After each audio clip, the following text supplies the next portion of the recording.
또 나가시는군요. 예, 또 나가시고. 자, 내란당 의원님들이 그런 말씀할 게 아닙니다. 내란을 저지른 대통령을 배출한 당에서 이렇게 모든 것을 사사건건 문제 삼고 툭하면 우리에게 독재니 뭐니 말씀하시는 것이 도저히 이해가 가지 않습니다. 내란당 독재를 저지르려고 했던 분들이 누구에게 독재를 운운하는지 도저히 이해할 수가 없습니다.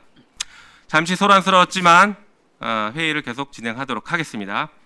자, 다시 설명드리겠습니다. 주신문 시간은 12분으로 하겠습니다. 위원님들께서는 신문을 하실 증인 또는 참고인을 먼저 호명하시고 발언해 주시면 되겠습니다. 그러면 배부해드린 질의 순서대로 질의를 하도록 하겠습니다. 먼저 이성윤 위원님 신문해 주시기 바랍니다. 넣어주셔야 할 것 같습니다.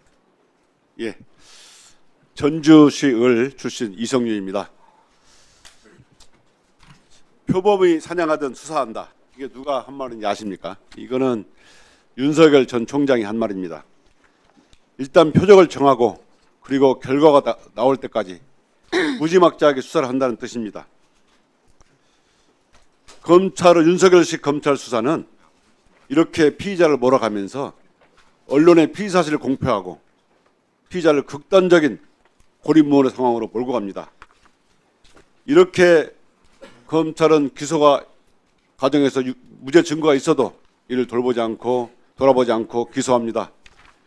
무죄가 나든 말든 기소해 봅니다. 피고인은 열심히 돈을 들이고 시간을 들여서 무죄를 받습니다. 그 과정에서 검찰 신문으로부터 엄청난 고통을 받습니다. 윤석열 말을 그대로 빌리면 5년 후에 10년 후에 대법원에서 무죄가 난다 하더라도 그 인생은 결단난다. 이렇게 검찰 수사의 문제점이 많습니다. 이거는 검찰이 수사권과 기소권을 모두 가지고 있어서 생긴 문제입니다.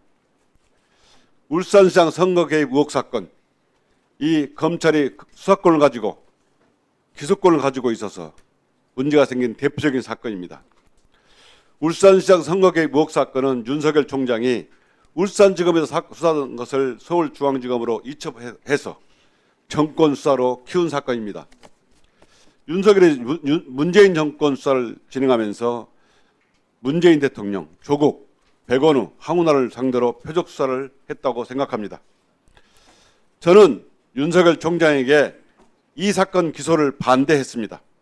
그러나 윤석열 총장은 이 중앙지검장인 저를 배제하고 당시 차장검사에게 직접 지시해서 이 울산시장 선거 개입 의혹 사건을 기소하게 만들었습니다.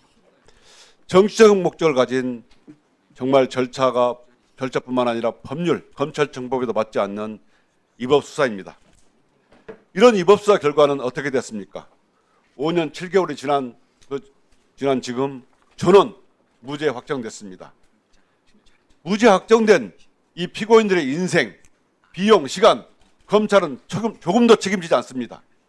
오히려 개혁의 대상이 돼야 할 검사들이 보안 수사는 권리가 아니라 의무라고 떠들고 12.3 내란 계엄에 관여되어 있으면서도 사과조차 하지 않고 있습니다. 국민들은 이러한 검찰 정말 용납할 수 없습니다. 오늘 이 청문회를 여는 이유도 국민들께 검찰이 수사권과 기소권을 직접 모두 가지고 있으면서 생기는 부작용, 문제점에 대해서 소상히 사례를 통해서 밝히고자 하는 자리입니다. 오늘 울산시장 선거 개입 의혹 사건 첫 사건으로 그 사건의 문제점에 대해서 소상히 말해보겠습니다. 이광철 변호사님 나오셨습니까?